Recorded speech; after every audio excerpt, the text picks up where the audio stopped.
What is up, guys? It's me, Chubby Muffin, or Jeremy, as they like to call me sometimes. But I mean, you can call me Jeremy, because we're friends. Today, I have a tutorial that I'm going to be doing for y'all, and I got a lot of requests for a lot of different tricks recently, like tray flips and nollies and fakey ollies, and how to do a bunch of different stuff. But I decided to go with something that every fingerboarder wants to achieve when they're new, and that is the kickflip. So today I'm going to be showing y'all how to do a kickflip on a fingerboard. So the first thing that we need to know, the first thing to get out of the way, what I want y'all to hear this from me, okay, from me, is that you're not going to get this easily at all. The kickflip was probably one of the hardest tricks that I had to learn as a fingerboarder, as a new fingerboarder. I wanted to just ollie my way to success and do ollies my entire life, okay? A kickflip is something that you're always going to want to learn, and it's something that's great to have in your bag of tricks, and something that's necessary, but it's not something that you're going to get like that. It's not at all. The finger motion is awkward with all new tricks, and it's going to take some getting used to, and with that comes practice, practice, practice.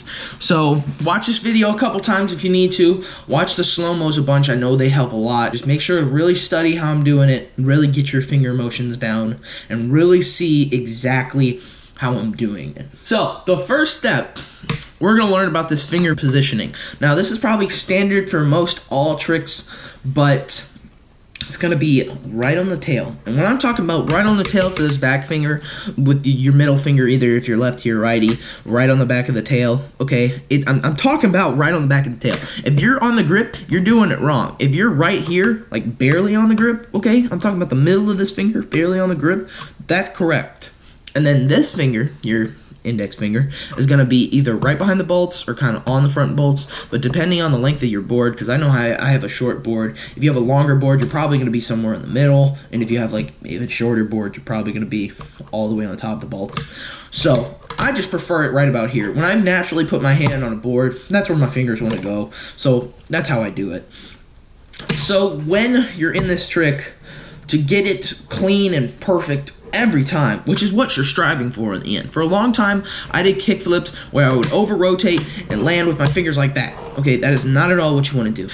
If you want to get good, clean kickflips every time, you have to practice them good and clean, okay? And the only way to do that is landing them with your fingertips. So when I talk about fingertips, I don't mean flicking from here, because I can't even do that. I'm talking about landing like this, where it doesn't overhang at all on your fingertips. And you can curl them a little bit if you like as well. That adds a little bit more style as well. But yeah, you need to be landing like that, and you need to be getting one singular flip, not a bunch out of control and then land like that. And you're like, oh, it counts, it counts. It doesn't count. If you want to count it, that's great. I used to count it back when I was a kid. That's what makes you get a little better. But you need to strive to get it, you know, even better. You can't just keep counting that your entire life, because that doesn't count. You can't just, oh, that counts. No. You gotta land it with fingertips on the board. You can even land like that if you'd like. Anything. Just make sure you're not overhanging, and make sure it's a clean, nice looking kickflip. Okay, that was bad. That's perfect right there. Okay.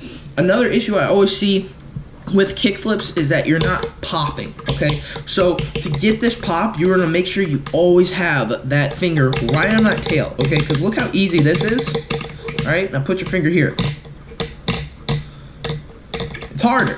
It's harder. It's not as easy as, okay? The board just wants to flip like that, all right? Like here, you're not there. It's harder. You even have to twist your hand a little bit just to get the pop. You want to stay on the back of this, like you're stepping on it, like you're stepping on a catapult to launch a ball in the air. Your board is a catapult, and you want to do it as hard and as high as you can, but without overemphasizing it and flipping it out of control. You want to keep control of it.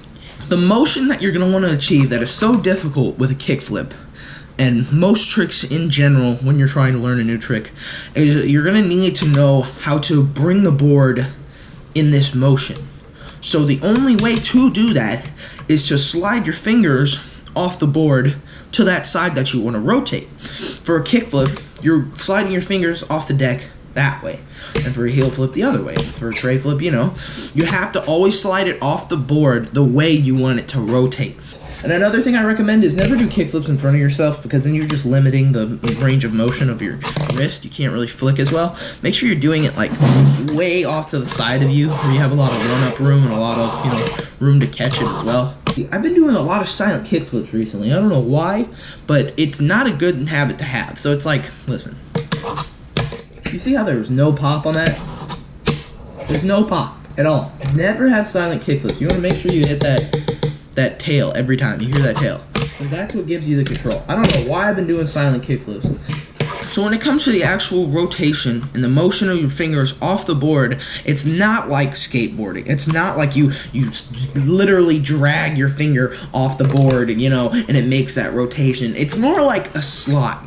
Because, you know, your hand's connected to your arm, of course, your arm is the controlling of gravity. I can go in the air, I can go to the side. What's going on? What's going on? Okay, this is my gravity, all right?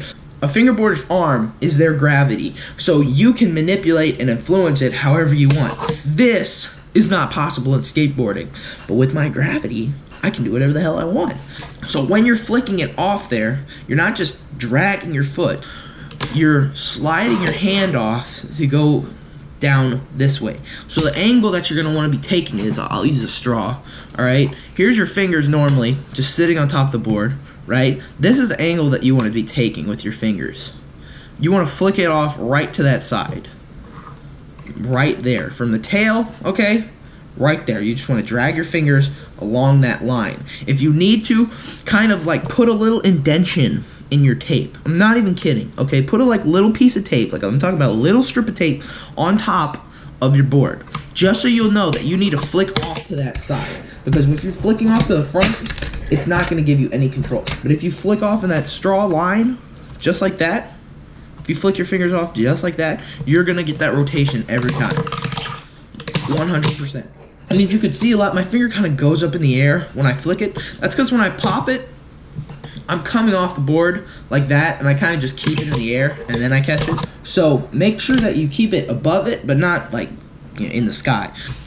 So with that pattern that you're gonna take, you want to make sure that you're sliding both fingers with it, but don't influence the board with your back finger. The only thing that's influencing it is this finger. And when you kickflip, there is a slight separation of your fingers, just a slight. It's not too big. It's not like that, okay? It's literally like a tiny little micro movement, okay? Tiny little micro movement, and which is sliding off the front. But both of your fingers are gonna come off the board. It's not just your front, and then you're catching it again with your back and your front. It's literally both. Both are gonna come off. So make sure that you're pulling your whole hand towards yourself. If you're struggling to get that rotation, 100% pull it hard towards yourself. If you need to emphasize that movement to get that rotation, do it.